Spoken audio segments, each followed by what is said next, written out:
It is just a huge honor for me today to be podcast interviewing Leanna Shetler, DMD, and Dr. Matt Dahar. Were destined to be best friends. In fact, their dads were best friends growing up. They played football together at the University of Pittsburgh and were co-residents in Orthodontic Residency as well. Their families were connected before they were even born. As they grew up together, they naturally became lifelong friends. Once they graduated from high school, they both tried other paths, but dentistry kept pulling them back. With such amazing examples in their lives of how you can love and serve others through your God-given talents, the path was there for both of them. They grew up knowing firsthand what it meant to serve others with love and how quickly patients can become family. So off they went, first dental school, then they reunited at MUSC, which stands for Medical University of South Carolina. With the dean, Sarandeep Singh Huja, who's got so many degrees, a PhD, etc.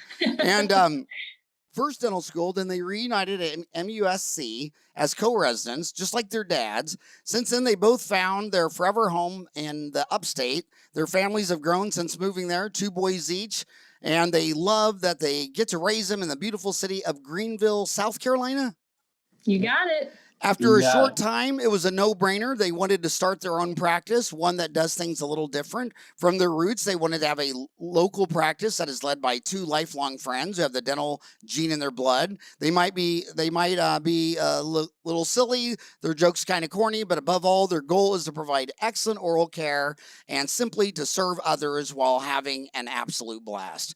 And man, what a nice intro. My oldest 2 sisters went straight into the nunnery after high school, and one of them became a translator for old documents. So she knows like several languages, and she read all the religions in their original text and language. And she said you can't find a name of a person, place, or town that's in all of them except for the Golden Rule.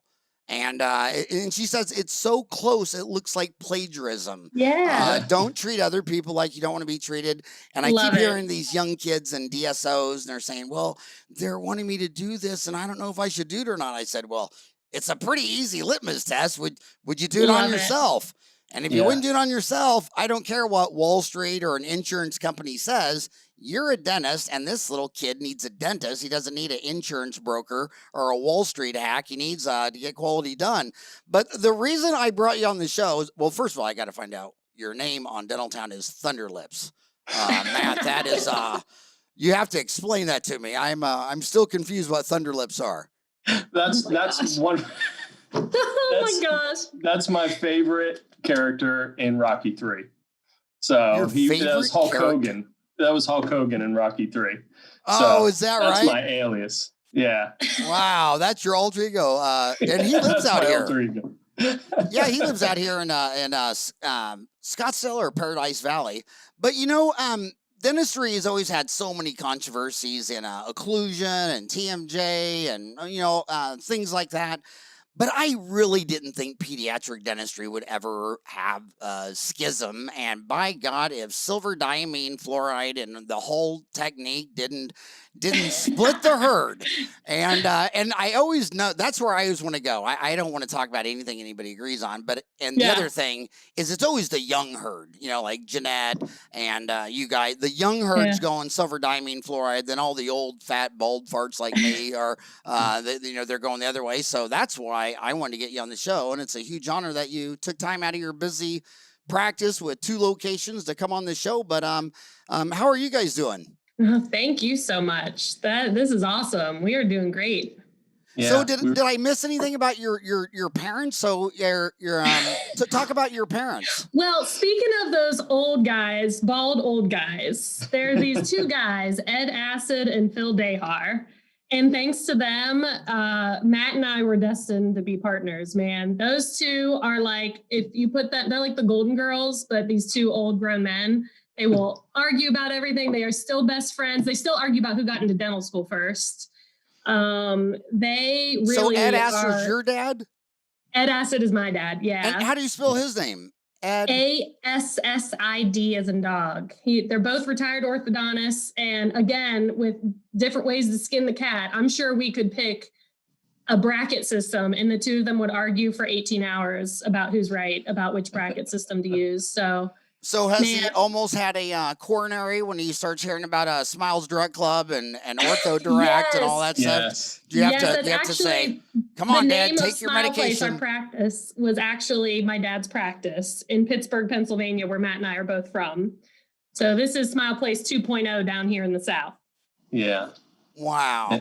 And your dad, Matt, was Phil Dahar? Dahar. Oh, yeah, your name. And he's a character. He's still practicing, 77 years old. Ortho? Yes, ortho. And you never work a day in your life if you love what you do. So that's him right now. He's just he's still having a blast up there, and he loves treating kids as well. He does a lot of interceptive orthodontics, and they're like an old married couple, the two of them. So they went to, they met in at Pitt, and then they played football together at Pitt, and went to dental school, and then one of them followed the other one to orthodontic school. We're still not sure to this day who got in first, but that's kind of what. It was really interesting with the in physics, they get really upset if you try to predict the future. I mean, you just live in the present, and it's just the present. And it was kind of interesting how Steelers were 10-0, and you look at that momentum, don't talk about it. And they've already won the Super Bowl, and I'll never forget it because the only time us Cardinals were in the Super Bowl, we were winning with 1 minute to go. The whole neighborhood was going crazy. And this crazy man, you might have heard of him before, the quarterback, throws a Hail Mary. And Big Ben landed it, and the whole block went silent. And I thought my 82-year-old mother was just going to die right then. I thought she was just going to fall off the couch, and it was over. And that's why you can't predict it. I mean, there wasn't anybody in Vegas that thought they would just lose after they were 10-0. And that's why you play the games. When people say, well, who's going to win? Well, nobody knows who's going to win. And that's why you have to play the games. And it makes people thinking they take for granted all the things that they used to know. And that doesn't have any bearing on the future. Exactly. And, so does he want Big Ben to come back next year, or is he done with them and wants him out of there? Oh, boy. I don't know. That's the $1 million question, or the $41 million question, I guess. But I was in the Lions then. I was at A.T. Still University at that time when the Steelers went to the Super Bowl. So, and played Arizona. So that was really interesting hanging with my friends at that time. And I've been to Harold's Corral a few times, which is a fantastic Steeler bar out there. Oh man, I'm so old. I still think when I think of the Steelers, I just think of Terry Bradshaw. I don't know if he's any of these new young guys playing the game, but my God. So why is silver diamine fluoride so controversial? I assume it's money's the answer. What's the question? I mean, the insurance is going to give you a lot more money for a pulpotomy and a chrome steel crown and all that kind of stuff. Is that what's driving it?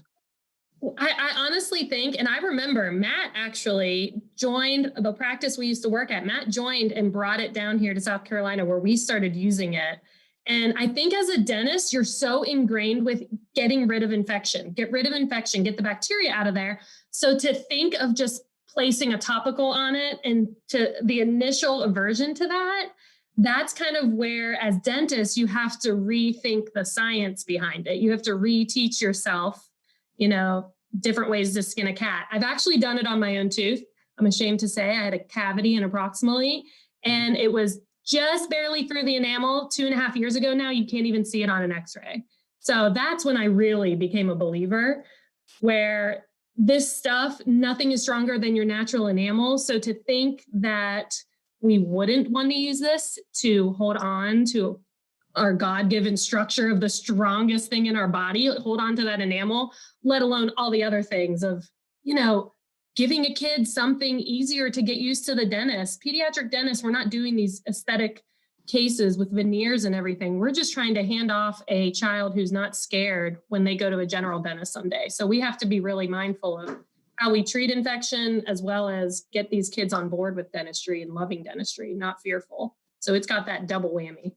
There's just been so many kids that we've been able to essentially kind of, protect their developing psyche of not having to go through the whole drill and fill and their perceived scariness of that, especially at a young age, or having to go to the hospital or the operating room to get their treatment completed, and deferring treatment and more or less trying to, get them to a more comfortable state where we know that maybe in a couple of years, in due time, we'd be able to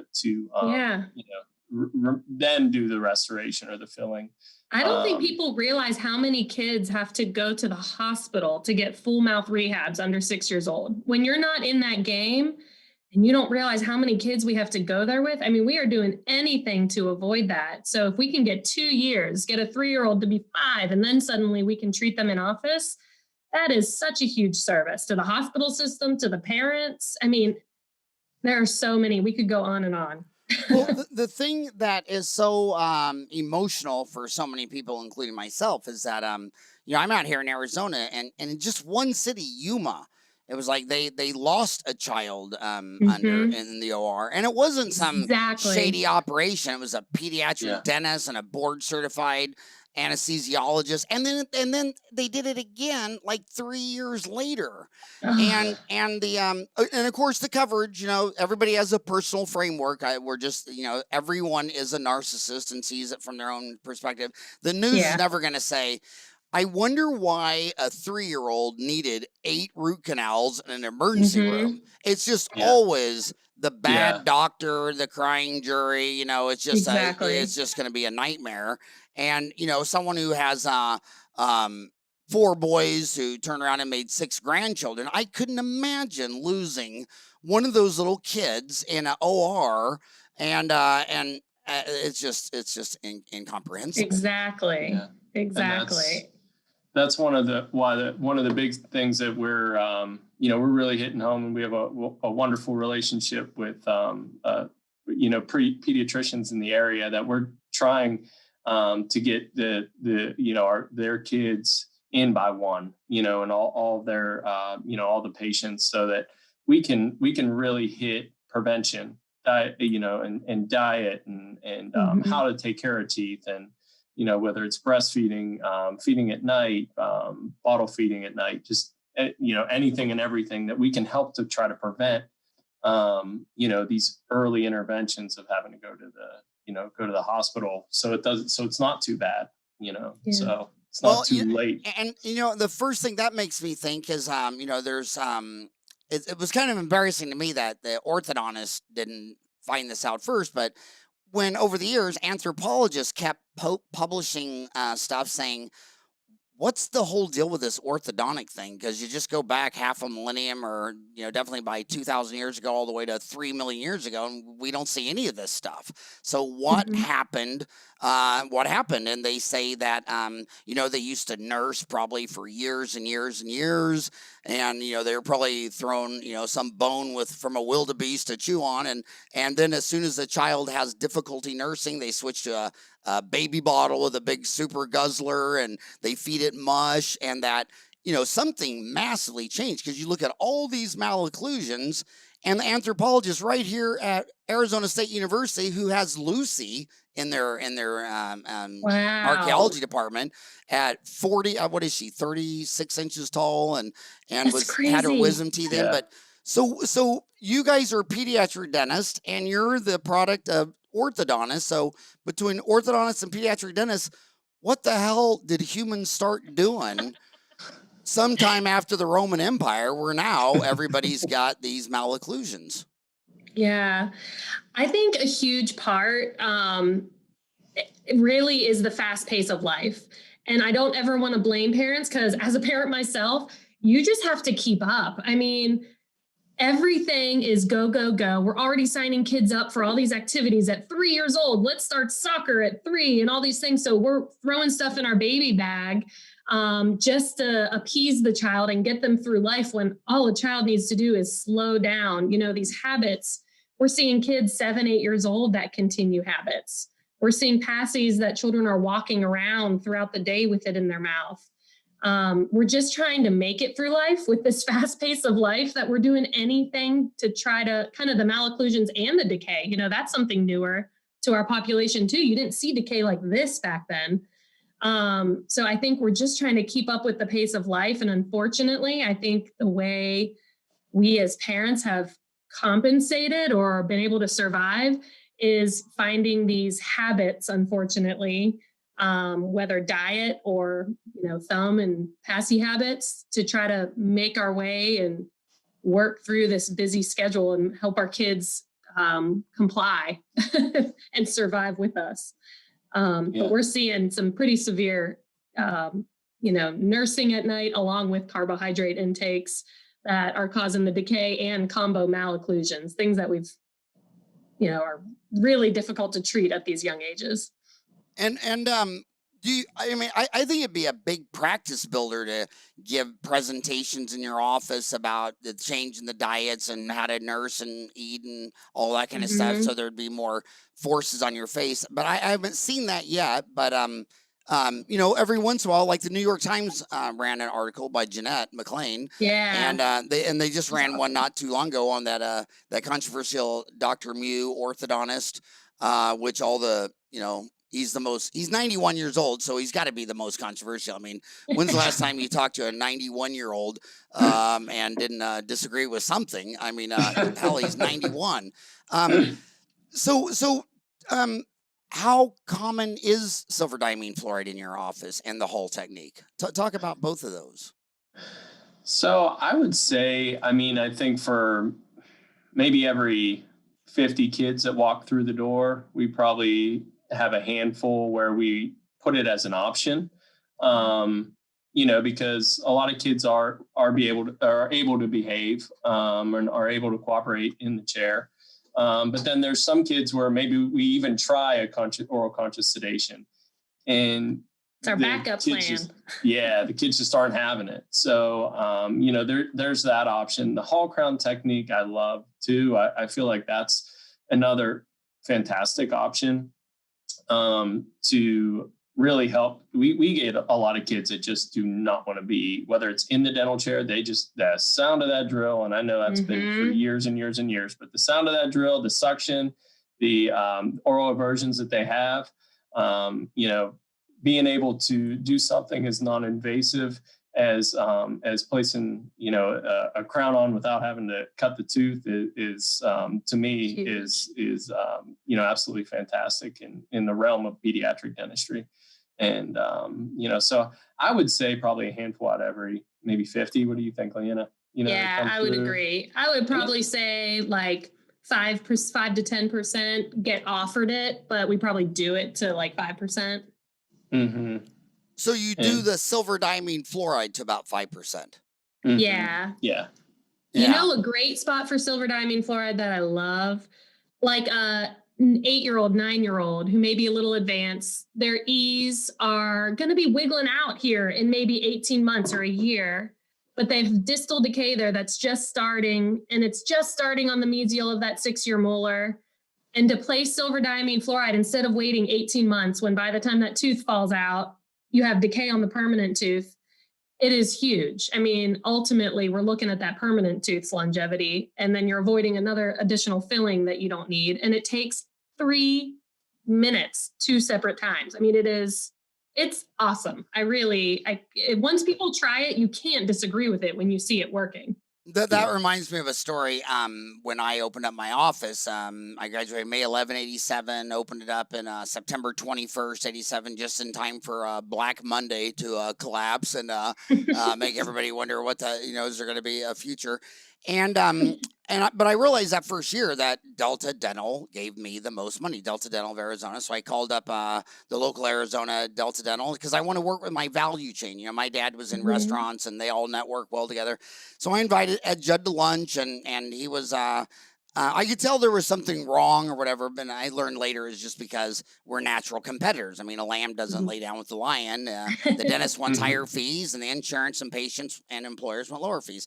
But he did say to me that at the very end, he kind of snapped and he goes, by the way, young man, I was 24. And he goes, you're doing these sealants on these adult permanent teeth, and I'm not an idiot, and I just knock that shit off. And I thought to myself, well, Ed, Ed, any chance you come by my office? And he said, I've seen 100 offices. And I said, but I want to show you what you're talking about because of what you just said with the silver diamine fluoride. I didn't understand what dentists would do. They would come in every 6 months. They'd look at these black grooves filled with termites, and they'd get out their little Captain Hook, and they'd say, well, is it sticky? No, it's not sticky enough. Go home and eat some sugar and come back in 6 months and we'll see if it's ready. And I'm like, well, in Kansas, if you see termites eat a hole in a barn, you don't sit there and say, well, we watch it till a basketball can go through it. No, you cut it out right then and there. So I put Ed in the chair and I got out my intraoral camera, and luckily, out of all the teeth, they had 2 bicuspids left. So I got out my micro air abrasion and I sprayed out the pits and the black fissures, and it went all the way to Denton. And then I filled it with 2 composites and showing him every step of the way. And my God, he just got so excited. And when he got all done, he jumped up and he said, Howie, that's cooler than shit. And I thought, and I thought we need to be working better together. They just don't know. But I don't know why dentists watch infections until they reach a critical mass, and then they treat it when termites, if something's eating your barn or your tooth, you should stop it the minute you find out they're doing it. And what's really cool, so pre-COVID, mind you, we opened like 4 weeks before COVID, before we had to shut down our practice. So that's another animal. But pre-COVID, we were really partnering tightly with this pediatrician group, which have been so wonderful with us since we started. And sitting down with this whole room of pediatricians, remember, you are almost required, or people go every week and then every month and then every 6 months to the pediatrician starting at birth. Yet they're not seeing their pediatric dentist or even general dentists until 5, 6, 7. General dentists are saying, nah, I don't want to see them until they're 5. So we really are hammering, not even having to hammer it in to the minds of these pediatricians, because that's how medicine works. They're thinking prevention. Pediatricians are talking about, they're looking at the systems of these children, not looking for disease. They're looking at how can we prevent disease? How can we, keep their BMI low? They weigh them every single time, right? And when you get off that growth curve, they start talking to the kids about their BMI. Doctors understand prevention so much more than, that's one of the things, dentistry is always ahead of the curve. I think that's one thing that dentistry is finally listening to, saying, why aren't we working more on prevention? Let's see these kids at 1 year old. That's what pediatric dentists have been saying all along. And if we can hammer into everyone's heads to understand cavities are preventable, totally preventable, and we can just use patient education, we can go so far. And so I think we're just on the precipice of that. If we can all get on the same page of prevention, we can do everyone a service, just be running hygiene and doing education with patients. That is so important that pediatric dentists need to know that they should focus on pediatricians, not general dentists. And by the time a general dentist, the kid's 5 or 6, and then he didn't cooperate. He's had a bad experience, and that shouldn't be the life of a pediatric dentist. I mean, going in with building your relationships with pediatricians, everything. And that's another thing where people always want to dentists always want to build their office on like Instagram and Twitter. What I did is, there's not a doctor that I can even name in all Watuki that in the last 2 or 3 years didn't have dinner or in my house or drinks. The first time I heard the pharmacist, the guy said, I asked the pharmacist, and I have a toothache, if I should take Ambisol or Bufferin. And he said, I should just walk around and go see you. And so, I called Brad on the phone, instantly had him and his wife at the house that night. Emergency room doctors, 8.5% are odontogenic in origin. And why don't you just wine and dine? I mean, if you're going to go to dinner on a Friday night, why don't you go with the pediatrician? Why don't you go? And I also found out the MDs were the most standoffish, busy. I don't know, they were just different. But my God, the non-MDs like naturopaths, chiropractors, all the holistic people, oh my God, they couldn't believe that, a dentist wanted to have dinner with them. And I mean, they're just best Talk shop. referrals from life, whereas MDs are pretty dang busy. I mean, they can't even sell their business because when you go open up a medical practice and you take Medicare or Medicaid, you're already booked up a year in advance. So they wouldn't buy any patient chart. But you know, we see these trends of 1 + 1 = 3, and we saw it with when Clear Choice said, we're going to take the implant surgeon, the prosthodontist, and the lab, put it under one roof. That was huge. I mean, hell, that thing's been bought and sold 5 times. I'm seeing the new trend, pediatric dentist plus orthodontist is a winning combination. And both of your parents were orthodontists, and you became both pediatricians. I was wondering, why did you become pediatric dentist instead of orthodontist?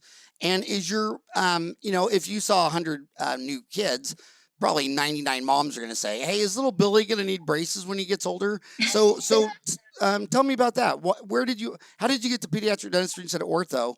And do you ever have any orthodontists in your business plan? Yeah. So I initially I was headed on the route of ortho until I met one of the best mentors that I could ever find is Joe Creech, Dr. Joe Creech out in Arizona.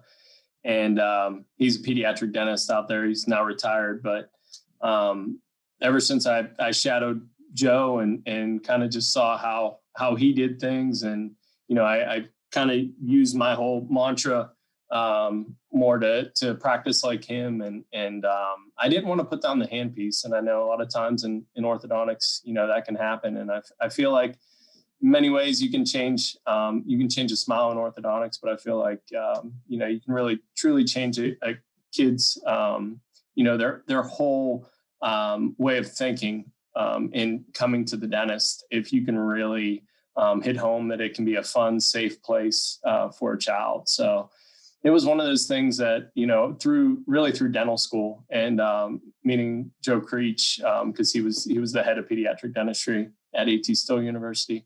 That's when it really hit me that was my calling, my true calling. Yeah. Man, well, he's a lucky man to get to take credit for you. That must be pretty damn cool. And his website back in the day, wasn't it like Choo Choo Net or something like that? Yeah. Choo Choo Net. Was that spit off a Choo Choo Train? Yeah, he was the first I think one of the first pediatric dentists in Phoenix, really, back in the day. So yeah, he is so cool. So he's retired. You said he's retired? He is, yeah, and his son has taken over. His son is part of the practice now. Joseph C. Creech Jr. Yeah, Joey. Okay. Yep. So the old man was Joseph C. Creech III, or yes. Did I have that backwards? I think so. Yeah. I don't know if he's the third or the second, but it is Joe. Yeah, that is so cool. But so what about the ortho aspect? Do you think that? Well, I'll ask you, if you had 100 new patients come in, what % of them are going to ask if their little kid's going to need braces?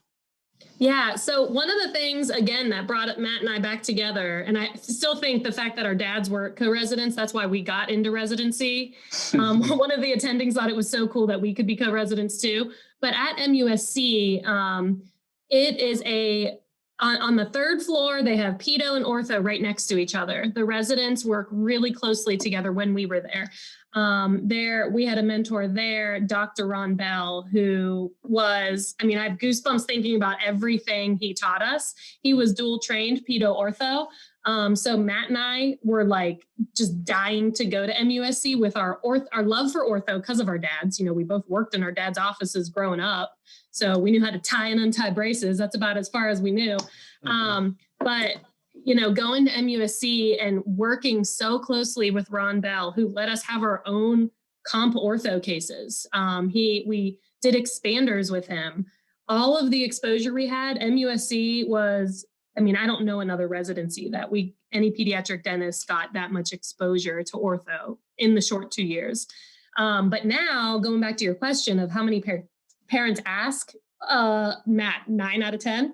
Yeah. Like easy. And that's what Ron Bell taught us at MUSC. We know the growth and the development. We know why you do early intervention. You know, not every kid needs that phase 1, but here's why. Some kids, parents want it for aesthetics. Some need it functionally. So we don't do any bracketing, any phase 1 ortho cases here other than expansion. But that's something we think is really awesome, finding orthodontists that aren't too proud to work with us and let us work alongside them. Because, you know, and get a lot of referrals. By the time the orthodontists, they're ready for ortho, the parents already know what they need. I mean, Ron Bell taught us everything to the point where we wouldn't feel comfortable doing it, but we can refer it to the orthodontist, and those parents know what they're going to need that first day they walk into the orthodontist door. So I might be tooting our horn, but I think they like our referrals. Yeah. And that's the beauty of having it under, you know, potentially under one roof, is having pedo and ortho is, you know, the trust factor with the parents has already been established, you know, with the pediatric dentist. And then it's if you essentially tip your cap to the orthodontist that's under the same roof at the office, whether it's even just starting, you know, initializing to, you know, see if they would be a candidate for early intervention, or just saying, hey, this is Johnny, and maybe in 6 months or a year, he may need something, but it's good to build rapport and to, you know, and to meet the parents and the family. I think it's pretty fantastic collaboration for sure to have pediatrics and ortho. Go back to the hole technique. I think a lot of our listeners have no idea what the hole technique is. What is it, and why is it so controversial?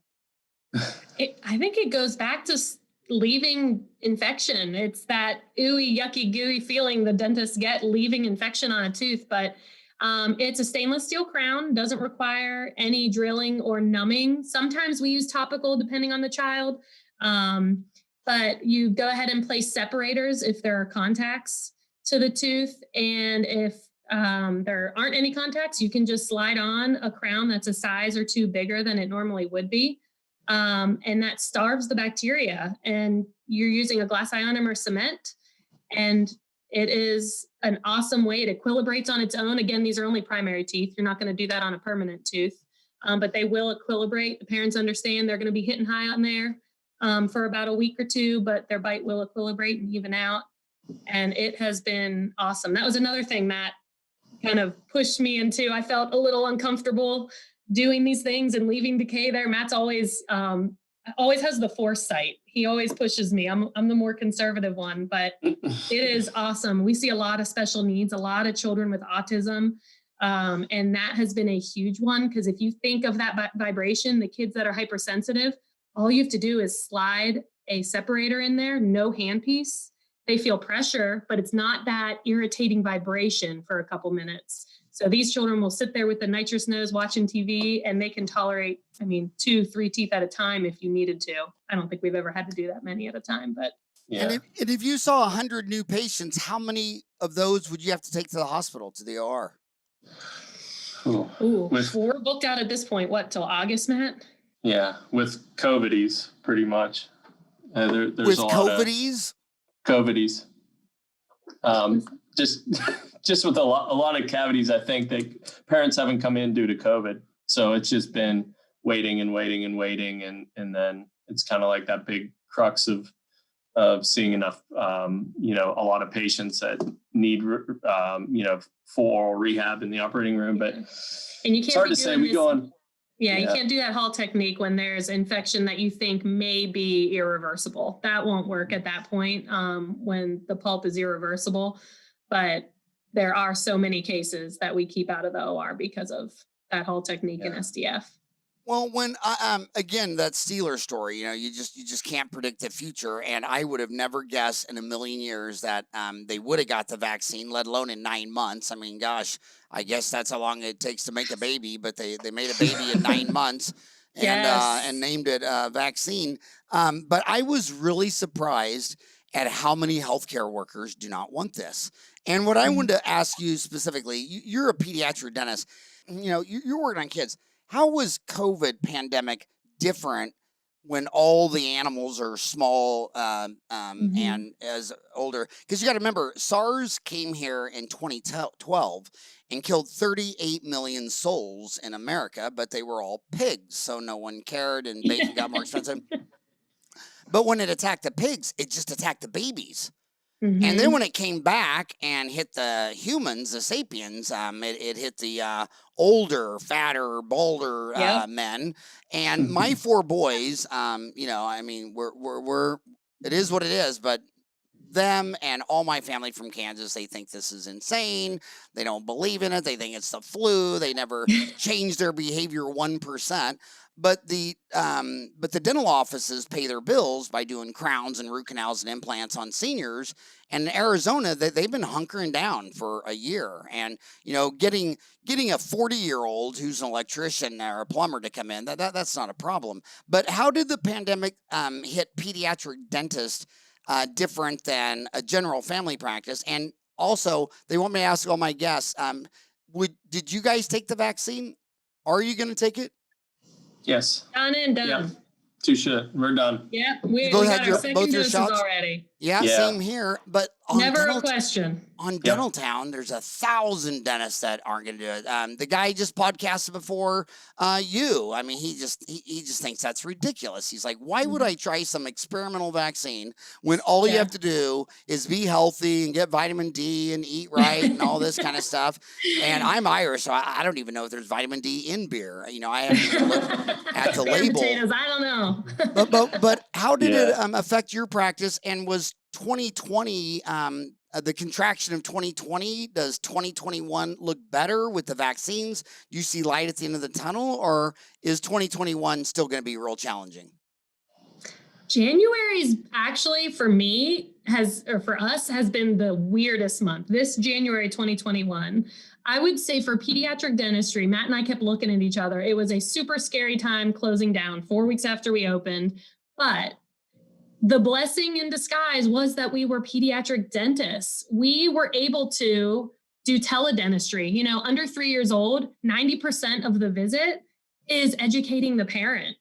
It's not scaling the teeth. It's not doing crowns. It's educating parents on how to do preventative care, diet, hygiene instructions. So we were doing teledentistry from home. And a lot of parents were really receptive. I think everyone was just itching to do something productive after being in quarantine so long. And talk to someone. And talk to someone. They got dressed for teledentistry. And then Matt and I both saw patients outside in the parking lot. I took x-rays with the awesome Nomad out in the parking lot for a kid that was in pain, brought it in, you know, developed them inside by myself, but that kid is in the backseat of his car.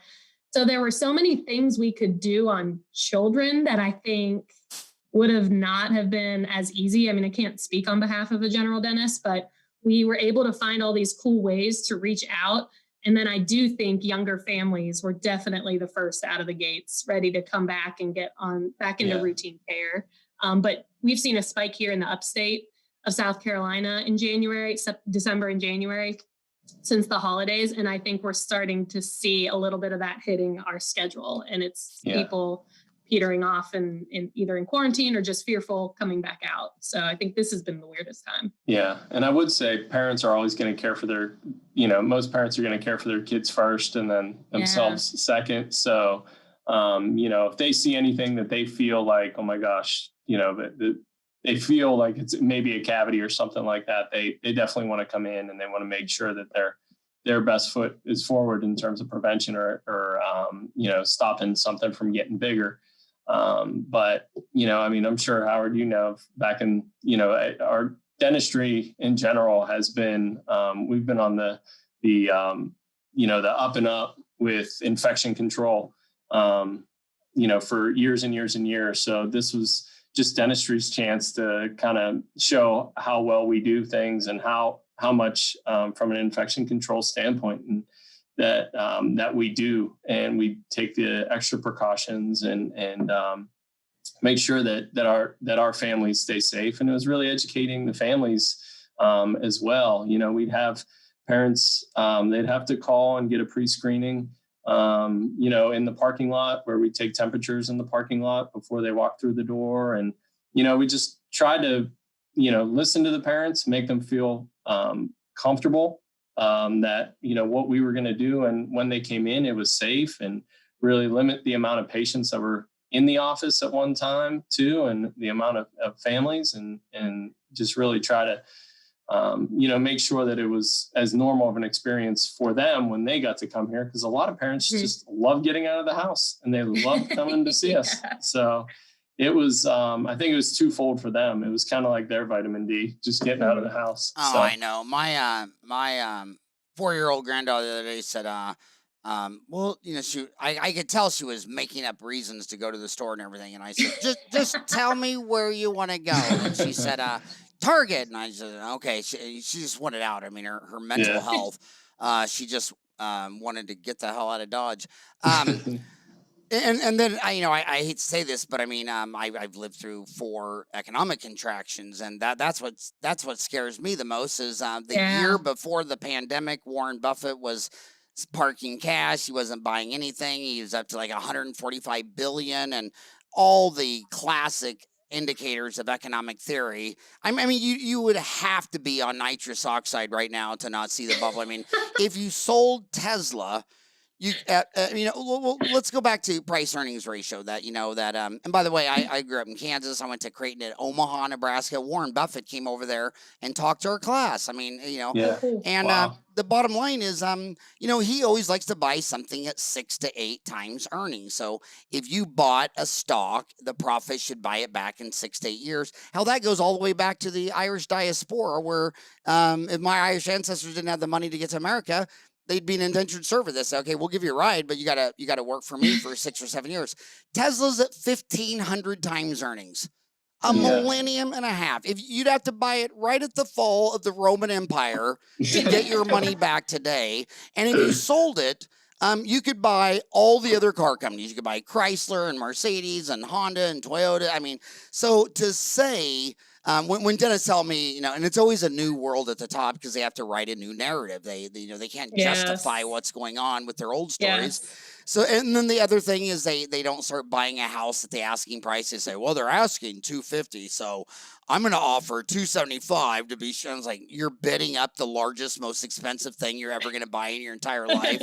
So it's like, I don't even know what I'm supposed to be afraid of. Am I supposed to be afraid of the UK variant from Brazil or South Africa or the upcoming economic contraction? And I'm not a doomsdayer because I've lived through it 4 times, but it's always nice to see it coming.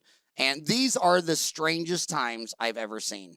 Whether it be religion, politics, science, Wall Street, these are just crazy times. And, it might be the pediatric dentist in us, but even when we, again, not having the foresight of COVID, when Matt and I were just, hammering out our mission statement, hammering out all this other stuff for, new practice owners, all the random nitty gritty stuff you got to get through to open a good, solid practice. We were really talking about, we have to have that balance of mental health as dentists. You always hear who has the #1 suicide rate, blah, blah, blah. And dentists is what everyone brings up. And we don't get that. We love our job so much. What is going on? Well, now with COVID, that is always something in the back of our mind with our team that we're always talking about. How's everyone's headspace? How's everyone doing? With COVID or not, we always have to look out for our teams and our patients. And I think that's a little bit of the empathy you get when you come into a pediatric practice. But I really think, economically, yes, there's some scary things ahead, but thinking about people's mental health with all this, and all we can do is do our best, love and serve on our patients and our team. And I think dentists really have a cool opportunity to be there at this point where people are stuck at home, but maybe they come out to the dental office, to be there for these people for that little bit of relief and getting out of the house. Because we see it. We see these parents just enjoying a cup of coffee that we've brewed for them when they come sit in our lobby. And you would think we gave them, some Chardonnay or something. But it is some weird times. I want to go into a whole different topic. You both are each married with 2 kids, right? You got it. So, marriage fails almost half the time. and partnerships fail almost half the time. What was the, and I always tell people, kids in dental school, when they complain about their student loans, their $400,000 student loans, I graduated $87,000 student loans. My divorce was $3.8 million. That's 41 times more than my student loans. So financial planning 101 is never get married. You'll never get divorced, never have a kid. You'll never have to put them through college. But you doubled your chance of trouble because you both got married and then you became a partner. So I was wondering what was going through your mind. You obviously both, anybody could become a pediatric dentist, doesn't need any help from anyone else. But what was your thinking about having a partnership? And what is similar with your partnerships with your spouses at home, your partnerships here together, your partnerships with your patients and parents? But what was your strategy? Why did a partnership sound good? I mean, you got a partnership at 2 locations. It could have been just easily you each had one. That was office. Intentional for sure. That helps our marriage. Matt and our work marriage work. Separate locations. Yeah. Okay. Is that part of the deal? That was very intentional. Yeah. We had some hard talks, didn't we, Matt? About we did. We got to be transparent. We cannot let this come between our families. I mean, our dads are best friends. My dad is his godfather. His dad's my Uncle Phil. Like, this is a big deal. And we definitely, before we agreed to it, we had some really serious conversations of like, you got to tell me. Like, I just don't want to fail you. You got to tell me if I'm bothering you, if I'm doing something. But the one thing that I know Matt and I both said, no doubt, there's nobody else who has my back more than the Dahars. I mean, and that's all versa. You can ask. Yeah. Yeah. And I think having that trust factor in a partnership, and Leanna and I, we went to residency together. We know, I always say if a patient from my office is going to Dr. Leanna, I'm like, it's a female version of me, over there. So, we practice the same, we're the same, pretty much silly, with our patients and everything. And it was just really having that, our spouses are each other's best friends. Yeah. Really? Yeah, it was just, yeah. I mean, wow. It's just really, we just have to, it's being transparent with each other as much as possible. And sometimes it's awkward talks and it's not fun. And we always preface it with like, so, but Matt, what's cool? We did that. Have you heard of Stream Dental, this HR consulting company? Extreme Dental? Stream, like a river, a stream. Oh, Stream Dental Consultants? Yeah, it's an HR consulting company, and we worked with them for a month or 2 before we opened, and we did all these personality tests. We obviously got our handbook done. I mean, all that silly, boring stuff, but the personality tests and how Matt and I need to talk to each other and kind of like what makes you feel good about yourself. How do I support you? I mean, that it's like marriage counseling for your work wife and your work husband. I mean, we did that dirty work to make sure that ultimately our partnership and our families at home is our number one priority. We got to have each other's back and be able to trust each other. So we are opposites though. I mean, total opposite when it comes to Matt is like the dreamer, big ideas, all this stuff. And I'm let me punch numbers and look at the AR reports and do that. So that was Stream Dental HR. That was with Sam Dahar? Or with Samantha Leonard. Samantha? Yeah, Leonard. They're out of Canada. Leonard. Yep, Samantha Leonard. Spending too much time on HR and not on your dental practice, we can fix that. CEO of Stream Dental HR, People and Culture. But what you just said about these awkward, transparent conversations, it's really the only summary you have for the first 5,000 years of humanity, that absolute power corrupts absolutely, and our forefathers divided up the king and the noble landlord and the to a president, a Congress, and a Supreme Court. And dentists don't get that because they don't want any checks and balances with Delta Dental, their patients, the board. But humans are an $8 billion person herd, and you got to be able to see what everyone else is doing. Mhm. And you got to be able to, if you go right, that someone else can make you go back left. And whenever there's no transparency and whenever there's no checks and balances, it's absolute mayhem. And I don't want to go into politics and Yeah. all that stuff, but there was this Yeah. guy who released some of the secrets out of the government. What was that, Snowden or something like that? Oh, Yeah. yeah. And you know, the truth of the matter is that should all be put on Wikipedia tonight. Yeah. And if we Right. could absolutely, because the reason these like, I'm from Kansas, where like 4 out of 6 people believe in conspiracy theories. And the reason they believe in conspiracy theories because they obviously know something's not right, Yeah. and you're obviously not being transparent of telling them We're going to what's make wrong. something up. So, Yeah. you know, if you really want to be transparent, and it's the same thing with your spouse. I used to tell all Mhm. my boys, I don't care what you do as long as you don't care if it's on the front page of the newspaper tomorrow. Because if you're fine with everyone knowing, then I'm fine with it too. But when you're doing something that you don't want anyone else to find out and about, it's always going to end badly. And Yeah. gosh, humans said they hate checks and balances. Oh, look at a Yelp review. I mean, here's Dr. Ego with the Mercedes Benz and a mansion, and he gets a bad Yelp review, and you're like talking him off the ledge, you know, not to jump. And it's like, you know, what is, you know, so yeah, so that is really cool to practice transparency and checks and Yeah. balances Yeah. with yourselves. And by the way, I want to warn these other people that every dentist I know who went through divorce with his Mhm. spouse and his partnership, every single one of them says the divorce with the partner was worse, because when you get a divorce with your the mother of your children, well, you're not going to go to war with the mother of your children and all that stuff. But my God, 2 dentists, Mhm. they'll go to World War III over glass ionomer versus Yeah. amalgam. Yes. And Yes. you know, you do not want to pick a fight with some crazy psycho dentist, because there's no bottom to that. And the We're other all thing type you A, find, huh? We're yeah, all and the other type thing A. you find out is, you know, when you wrestle with pigs, you learn quickly that pigs actually like wrestling in the mud, and you pick the wrong opponent. And dentists, Yeah. you know, most of them were just born to argue, and Yeah. they love it. It's a game, and so that's really Yeah. cool. So do you so you had one consultant, you had Samantha Leonard come out. Yeah. Yeah, they were Yeah. awesome.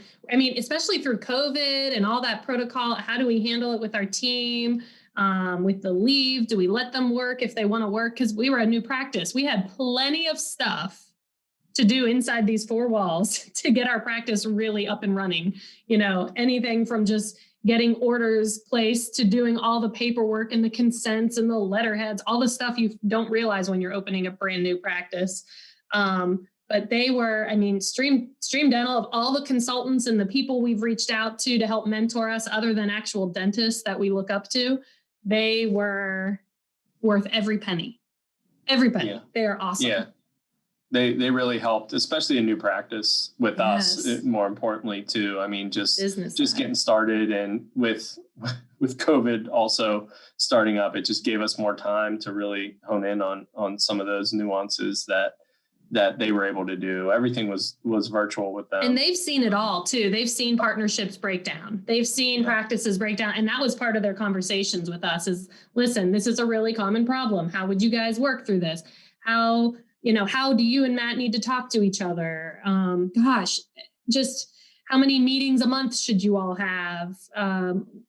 Just what's important to you both. The stuff that, like, as a dentist, again, everyone says we never went to business school. They had such a great Cliff Notes version for you to start figuring out what kind of philosophies and what your spices are that you're going to add to your practice to make it your own while building a partnership at the same time. They're just geniuses there. They've been so awesome. Yeah. And where do you you have 2 locations. Is that the final goal, or are you thinking about, you know, more locations than that, or starting a DSO or anything like that? We actually don't. We came from a DSO, so our hope and dream is to keep it small business. And we want to stay within, the confines of us being able to run everything ourselves. But our goal, hopefully, God willing, that we'll be able to continue to grow and serve the upstate, at another location, hopefully location 3 in the future. But at this point in time, we need to focus on our 2 locations and make sure we have all of our systems in play, and really hone in on that. But I know the CEOs of these DSOs. They've been on the show and they listen to it because they're trying to learn. And one of them was shocked the other day where a guy said that the last straw for him is a poor person was in the office and he was working on the molar and he thought he knew everything was going on in this guy's life, so he just thought, you know what, while I'm in here, I'm going to do for free the filling in front of it and behind it, while I'm doing this 1-2 dentistry. And the office manager said, no, you're not allowed to do that. And I thought, they didn't go to school 8 years to just sit in a jacuzzi filled with money. They wanted to be a doctor with healing hands. And the other one is that they love these temp agencies. Well, I'll tell you what, man. I mean, gosh, I hate it when I show up for work and my assistant that's been with me 10, 20, 30 years is replaced with somebody I can't pick out of a police lineup. I mean, that just ruins my day.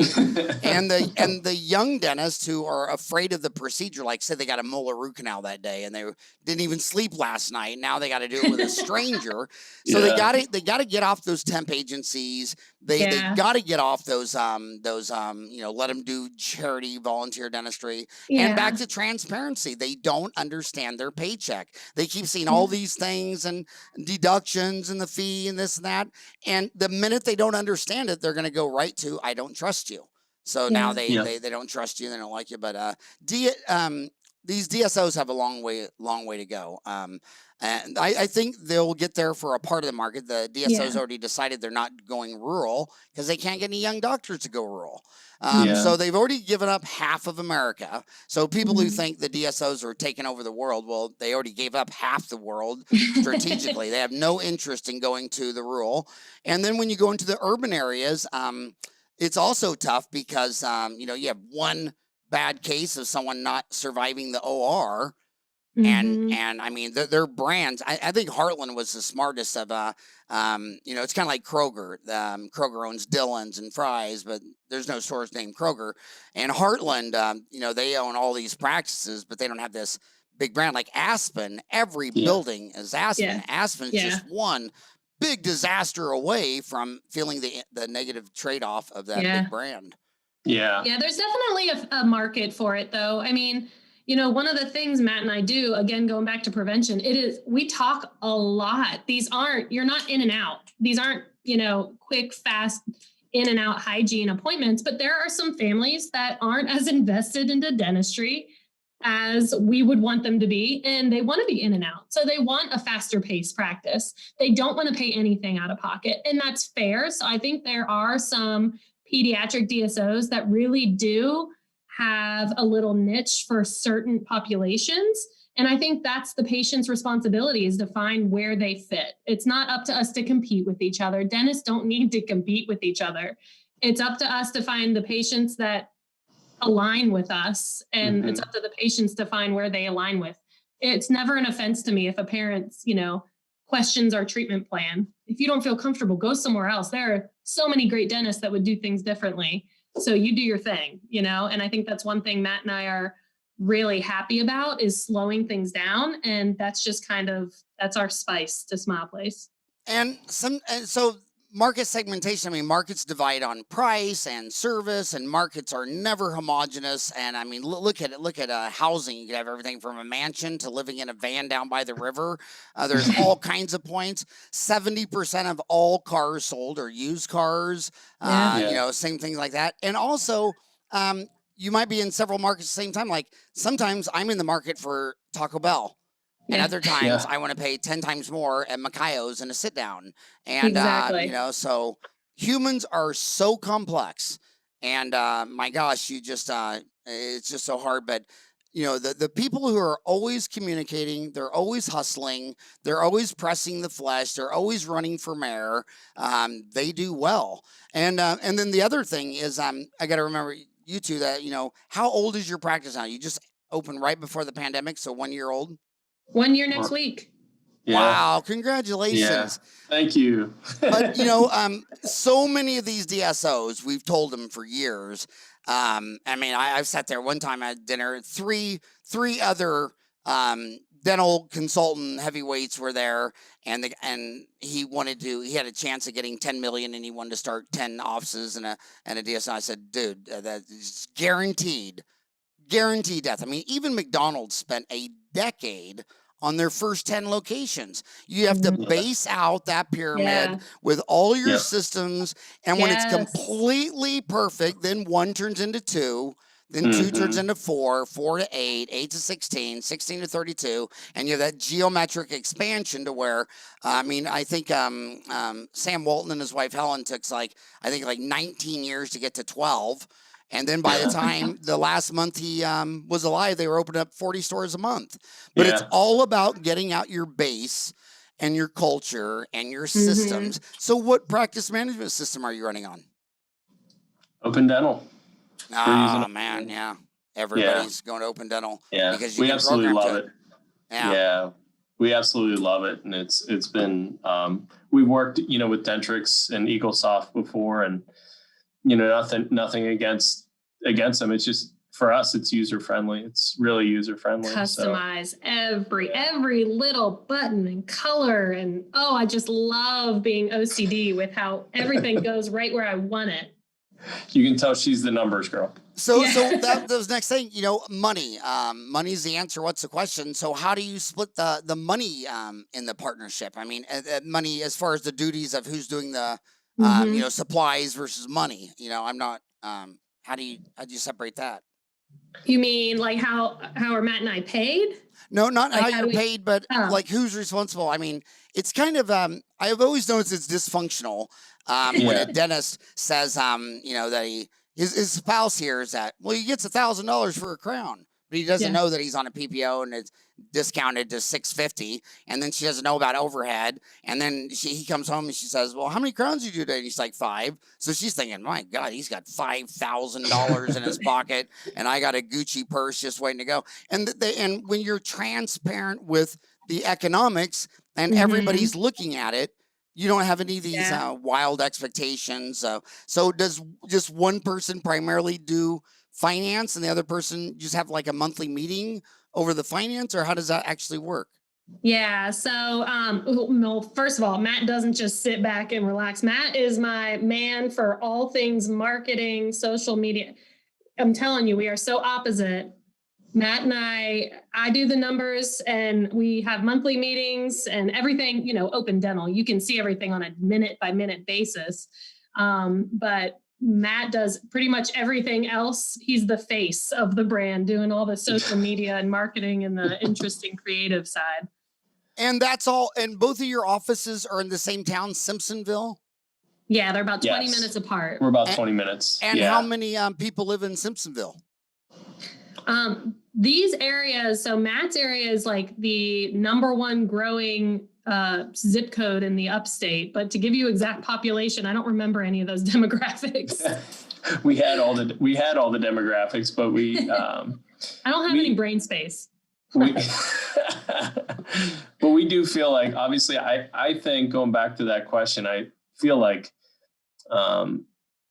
what's beautiful about the partnership is that Leanna has kind of knows her strengths, and I know my strengths, and we really trust each other with our, that we roll with our strengths and try to make the one brand, Smile Place, really to work the most efficiently and effectively.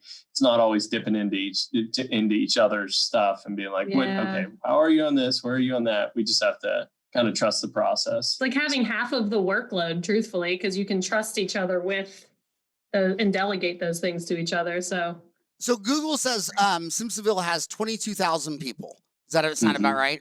Yeah. I mean, my gosh, you just got to run for mayor of that town. I mean, the best marketing for that town is going to be running for mayor. I mean, you should literally have dinner with everybody who works with small humans. I mean, that's what a. Oh, by the way, I I You're posted fast at Googling. What's the zip code or what's the population of Greenville, South Carolina? Since we're Greenville, South Carolina. pretty much there too. Yeah, that's the city where we all live. Greenville, South Carolina is that's 67,000. Yeah, I was gonna say that's 60 where upstate. There we go. But you know, it's really interesting because in something that small, I mean, you know, Google and Facebook sucked all the marketing dollars out of television and radio and, you know, direct mail and email. When you look at research done by PhDs, text to your office, text to your cell phone is the number one answered. Number two is the email. And, you know, but radio and billboards are dead. And my gosh, when every time I go to a city and they, you know, dentist was on one side. And over the years, what they do is they do a couple things. They open up another location like you, but the other thing is the M&A activity. So like you guys love Dr. Creech. Now he had younger creaches that now took his office, but let's say he didn't have that. Say his exit strategy wasn't family, and he put it for sale. Well, you buy those old pediatric dentists that are for sale, and so you should be heavily courting every pediatric dentist that looks like me, you know, just saying, you know, he's going to drop of a heart attack any day now. And so you do that. So you get the mergers and acquisitions of the older guys dying out. But by 2 locations and maybe by the 3rd, then you can finally have one layer of scale for an HR person, an accounting, a marketing or whatever. And my God, you can own that town. I mean, you can just own it. And because we really build our offices knowing that we have second floors in both of our locations with areas designated where we kind of said this would be the future call center and this could be, you know, this area. So we've actually thought of that as a future step as we get larger and larger. Yeah, absolutely. So and that one layer of scale is so nice. I mean, those people just do better. I mean, ClearChoice built that whole company on knowing that Facebook and Google were sucking all the ad dollars out because they can do a 30-minute infomercial on an all-on 4 for like nothing. I mean, like $100. And they have the formulas, and their locations are where the television markets are, and they test out the commercial, and you could have 30-minute infomercials in Greenville, you know, on that off channel that people are flipping through. You could have billboards on the main road. But if you get out there and you literally have dinner with every pediatrician and you're monitoring every old guy for the future, and then the next move, you're just turning a year next week, but then the next move will be grooming your president of your company. You know, your you know, you probably can't afford that at 1 year, and you should be learning, and you should never delegate anything you don't understand. You don't delegate something because you don't know what's going on, so you hire a stranger to do it. But my gosh, you got 2 locations, you're in nice markets. I mean, you guys are just going to be the poster children of what to do. Thank you. we appreciate it, Howard. But like you were saying, it's definitely this shift in marketing is crazy. With, you know, we get more of the Google, the Facebook, the social media is what is drawing, you know, a lot of patients in, which is really interesting, you know. So it's kind of that little pendulum shift of where, and again, you know, I think being PETA too, that's what Matt has been so good at. Matt can, you know, find these fun little activities to get our name out there in the community. Because again, going back to old school small business, we really want to dig in and partner with the community, not just be our own little building here doing dentistry. We want to get out there and go beyond Facebook and do events and all these outreaches. That has been awesome over the last year. So explain how you get new patients from Facebook. So a lot of the stuff, you know, we feel like education is key. So we really want to be able to educate parents, and whether it's with, you know, some videos or just some tips, you know, it's important to make sure that parents are able to understand, you know, the service that we're providing. We've recently, you know, had a little video with 2 of our little helpers that we just put out in social media. more of an office tour from a kid's perspective.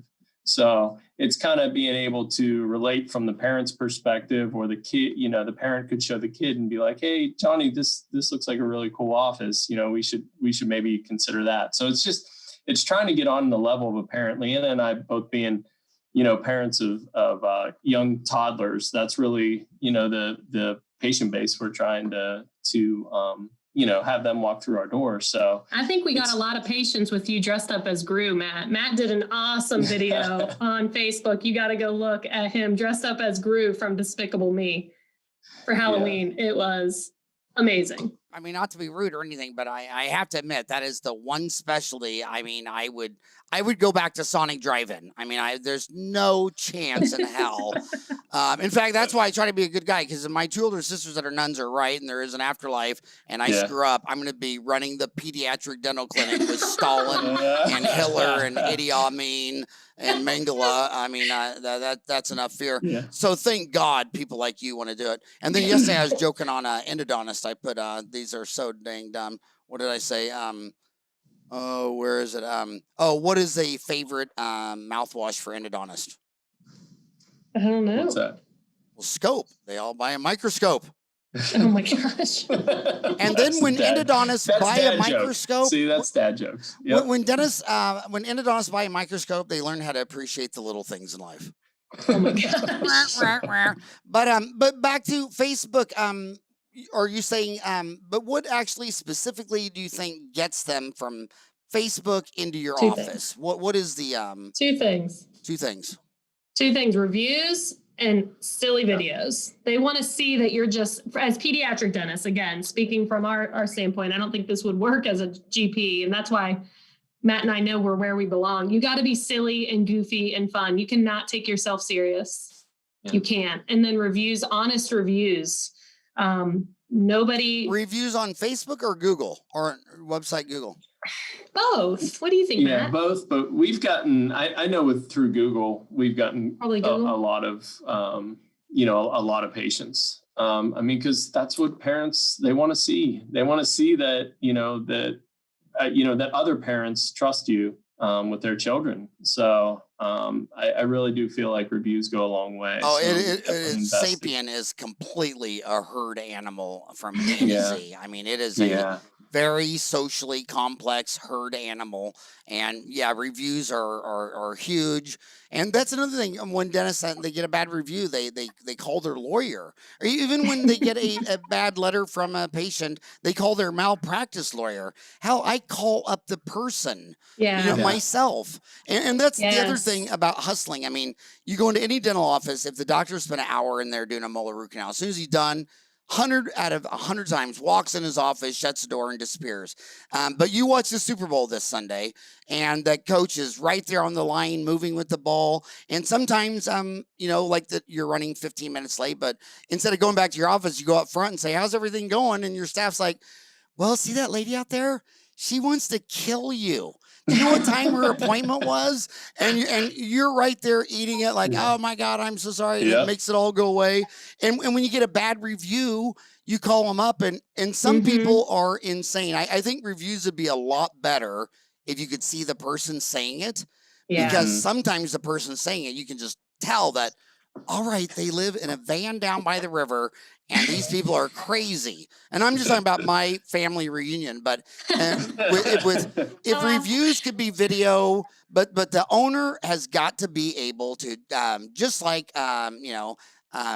like a politician, they got to press the flesh. They got to look them in the eyes. They got to be available. If you make a religion out of availability and you're always hustling and you're always doing hard work and all that kind of stuff, well, you guys just seem like the all-American pediatric dental office. I mean, you really do. I mean, you're the what I love? When you have an angry patient or parent, in our case, it's usually angry parent. My favorite thing, let them talk, just listen. And at the very end, you got to go with, what can I do to make you happy? What can I do? Because when you're doing what's right in your practice, you're not going to have too many of these angry parents. And there's going to be some that take advantage, like having the one that says, "I don't want to pay a penny. I don't think I should pay anything. I don't care if I gave you the wrong insurance. I don't think I should pay anything." There's going to be some that take advantage, and you know what? Let them have that. don't let your pride get in the way. Don't fight them over it. The more you just get those people out of your headspace, I mean, it really does come back tenfold, just with the blessings of good patients that appreciate your sincerity and all the other stuff. I really think if you ask every family, what can I do to make you happy, or to make you feel better, or to make you happy, something like that, 9 out of 10 people will give you an honest answer of, oh, I already feel better. I just needed someone to hear. I appreciate you listening. Not many are going to try to take advantage. Sam usually Walton, talk them off that cliff. The greatest companies start in these really small towns, because if you have a really bad company in Los Angeles, Chicago, you could piss 100 people off a day for 40 years and still have more people to go. And Sam figured that out too, about the no questions asked return. And it's only been 1% of sales forever. I thought Orthodontic Centers of America was interesting. They had the same thing, just 1%. And I really think it's just 1% of people are that broken or whatever. But he said, no, we're not going to argue. We're not going to let them rent space in our head. It's 1%. It's the cost of business. And I quite frankly think if only 1 out of 100 people are taking advantage of everyone, I mean, that's a good sign for the herd. Yeah. I mean, that's a really good sign. I mean, you got some really big data metrics that only 1 out of 100 people are like this. And television and media makes, everybody think that 1% is the norm. And so 99% live in a bubble when it's really just 1%. So, my gosh, I can't believe we went over an hour. And you're probably wondering, when the hell is this guy going to shut up so I can get off the phone. So, these kids are in dental kindergarten school. A lot of them think it's probably not a good time to come out because it's a pandemic. And, especially last year, I told everybody last year, 2020, if you were ever going to decide to pick a specialty, God dang, this is the year. And it's amazing how some kids, they just run into a little problem and they fall down. And then other kids really wanted to get in and they couldn't get in. So, man, they went to the Caribbean. Because if you go to, Caribbean, Grenada, Dominican Republic, and you come back to Arizona and you apply for your pediatric specialty or whatever, they don't ask what island you were educated on. But what would you say about the future prospects of pediatric dentistry? I mean, ortho's under tremendous pressure because they're going against Wall Street with do-it-yourself ortho and Smiles Direct and the Uber mentality and all that stuff. But what would you say to a kid who's thinking about being a pediatric dentist? We're just on the precipice of it. I mean, you said it yourself. You don't want anything to do with kids. So there is a niche that only those specialists are going to be able to handle. And I think, again, going back to our conversation with the pediatricians, we haven't even dipped into that yet. I mean, this is just the beginning. And if we start getting on that same schedule that pediatricians are on, seeing, the pediatrician every 6 months as soon as you're born, we have a lot of growth in the specialty, and then the technology is huge. Absolutely. The advancements are huge. Yeah. Well, I loved my 4 kids. I love my 6 grandkids, but the cry is a very evolutionary evolved sound so that you get your parents to come back and get you so they don't leave you behind a tree to be eaten by a hyena. And, I've seen it in airplanes. I mean, I lived in airplanes. I mean, every weekend I was in an airplane for decades, and one little kid starts crying, and all of a sudden the guy next to you can't eat his food, and he's got to stand up, and his heart's beating and everything. And then he's leaning over cussing profanity. And I'd always just look at him and say, well, how old were you when you were born? Yeah, right.